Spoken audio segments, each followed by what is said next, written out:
You know something? I can't quite put my finger on it, but there is something so satisfying about blowing the head off of some little demon for the 300th time. In a market crowded by first-person shooters that have tried to use the regenerating health and generic Tango Whiskey Foxtrot story of John McTavish, Ramirez, use your smoke grenades! Ramirez, come to the alley! to deliver a story that talks about the horrors of war, but at the same time casually jokes about those same horrors in its multiplayer,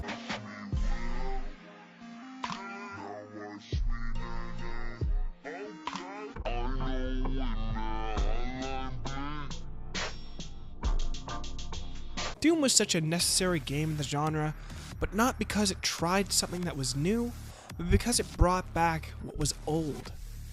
Dodging enemy fire as you're closed in at all sides, making split-second decisions to survive, and dispensing your enemies with weapons that are all kinds of hell yes. Hi, I'm Kaznarius, and let's talk about Doom. So, the story. You wake up in a weird research facility and find that it's been taken over by demons. It's your job to kill every single disgusting demon in your way to figure out what happened to the facility. That, in essence, is the story of Doom. There are a couple of supporting characters who deliver exposition, but they aren't really relevant to the experience, and they never get in your way too much. This game is solely held up by how good its gunplay is, and believe me, it's good. Most other FPSs have you hiding behind cover while exchanging fire against enemies, but you're going to have to throw out that line of thinking if you want to survive in Doom. How much you move, and more importantly, where you move, is essential to beating every fight in a level. While the game does away with the regenerating health mechanic, it rewards you for getting up close and personal with an enemy in the form of glory kills. If you manage to shoot an enemy into a staggered state, you can then get close to them and perform a melee attack to execute them in a quick, gruesome fashion to get some health back. There are also health and armor pickups to find along the way, but on higher difficulties the demons basically are the health packs, since you'll be constantly at critical health on the last two difficulties. The level design is pretty good here too, taking you from the strange depths of the research facility to the pits of hell. Each level is full of small arenas for you to fight these demons, and I genuinely enjoyed jumping, running, and flying through the air to dodge enemy fire, and learning each portion of a level one death at a time, and I do mean one death at a time. It would have been fine if the levels were actually just a series of epic fights leading to the next, but these levels are huge and reward you for exploring every nook and cranny for finding their many secrets. The weapons are an absolute treat as well, and I can tell you from experience these things are just as deadly as they look. Every weapon in the game is absolutely awesome, from the satisfying click of your first shotgun to the of your first machine gun. It's been a while since I've been this happy to find a new weapon in a game. You'll be given a rocket launcher in one section and think, oh, that's pretty rad, only to find a freaking Gatling gun in the next that you can open up to deliver mountains of bullets into whatever the hell you're aiming at, and that is awesome.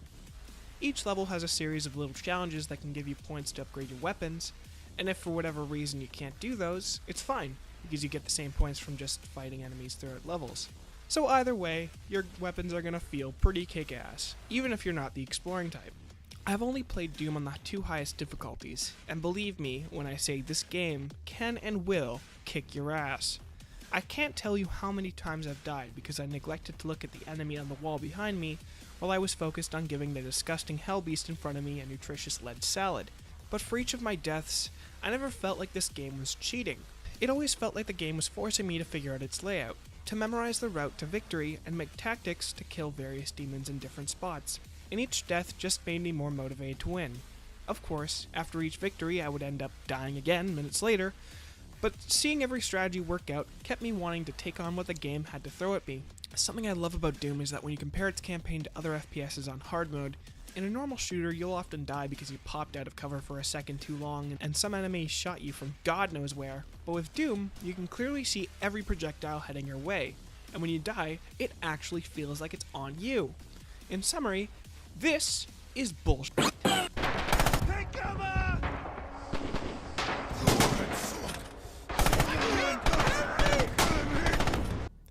And this isn't.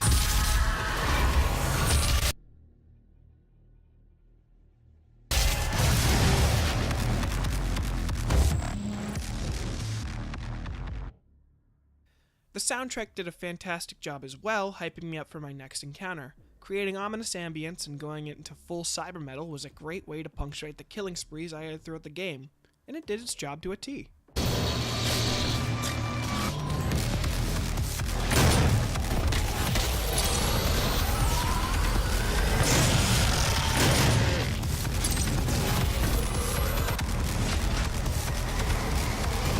And I sort of feel like it's not even worth mentioning, but don't bother with playing online. It's kind of like Halo, but way worse. It's got the same loadout system as COD. I didn't play it for too long, but they did try to incorporate demons into it, but honestly, it's just not good. Play Doom Campaign, don't venture past there. Maybe try Snap Map. I didn't get around to it. Doom is a very important game in today's age of modern military shooters that seek to rehash the same gameplay mechanics because it throws them out the window and says, no! Stop that! Stop treating the player like they've never played a shooter before. Stop making the player sit through an hour-long tutorial and squad mates that are written about as well as 50 Shades of fucking Grey. Ramirez! Get to the roof and check out the supply drop! And stop, for the love of God, waiting behind cover to wipe the jelly off of your stupid face. Let's just shut up, sit down, and shoot some ugly demons.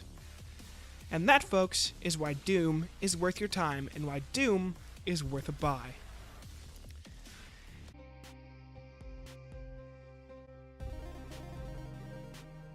Hey guys, Kaznari's here again. Since we now have multiple videos on the channel, I can do a dank little end annotation thingy so you can click to see my last review or Pork Chopper's first episode of Speedrun. Or hey, if you're feeling like more of me or more of Pork Chopper, try out subscribing to the Silent Protagonist.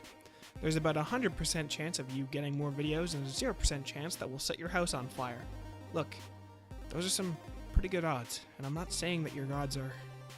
I'm not saying what your odds are for not subscribing, so let's just do the safe thing and subscribe, okay? You can't argue with those odds.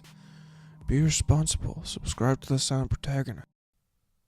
Oh, and I suppose I should mention that all the footage I got here was from my very successful Twitch, which you should... I mean, a lot of people are participating in it right now. Don't get me wrong. I don't need the numbers or anything, but I would really appreciate it if you would just